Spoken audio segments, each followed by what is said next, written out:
রহমানির রহিম, আসসালামু আলাইকুম এভরিওয়ান। আজকে খুব মজার একটা রেসিপি রান্না করব।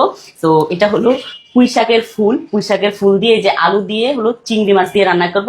তো সেই জন্য আমার লাগবে পেঁয়াজ, আর হলো কাঁচামরিচ লাগবে, আর ধনিয়া পাতা লাগবে, আর এখানে আছে হলুদের গুঁড়া আর লবণ। তো এই কয়টা জিনিসই লাগবে, আর লাগবে হলো তেল। তো চলেন রান্না করি। এখন দিয়ে দিব সর্বপ্রথমে তেল। তেল দিব হলো 1 কাপের মতো। তারপর হলো দিয়ে দিব পেঁয়াজ। পেঁয়াজ দিব একটা পেঁয়াজের হাফ। পেঁয়াজটা এখন আমার লাল লাল ভাজা হয়ে গেছে।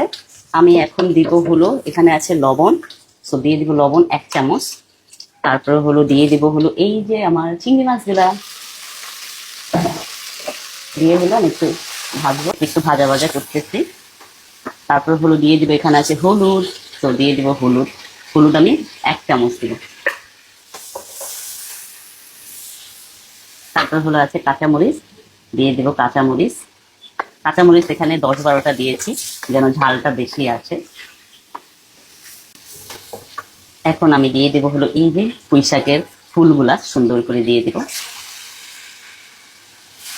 দিয়ে হলো আমি একটু নাড়াচাড়া করে দেব। তারপরে আছে হলো আলুগুলো দিয়ে দিব। দিয়ে হলো আর একটু নাড়াচাড়া করবো। করে হলো এটাকে 2 মিনিটের জন্য কুকিং হইতে দিব। 2 মিনিট পরে আমার ইয়েটা ভাজা ভাজা হয়ে গেছে। এখন হলো আমি এই যে এখানে 1 মগ পানি আছে, পুরাটা পানি দিয়ে দিব। দিয়ে হলো আমি এটা আরো 10 মিনিটের জন্য রান্না করব। 10 মিনিট পরে এই যে দেখেন পুঁই শাকের ডাঁটিটা সুন্দর করে হয়ে গেছে। এখন এই যে ধনিয়া পাতা লাস্ট, যেটা আমি ধনিয়া পাতা দেবো। ধনিয়া পাতা দিয়ে এটা সুন্দর করে আরেকটু ভাজা ভাজা করে নেব। এই যে মজার পুঁই শাকের রেসিপিটা হয়ে গেল, চলেন সার্ভ করি।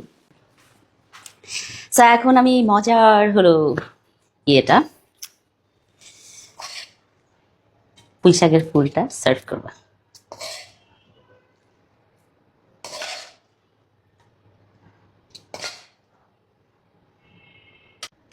এই যে মজার পুঁই শাকের ফুল দিয়ে আলু দিয়ে চিংড়ি মাছ দিয়ে চচ্চড়ি, এটা যদি বানাইতে চান বানিয়ে ফেলতে পারবেন। Thank you so much for watching my video. Bye by.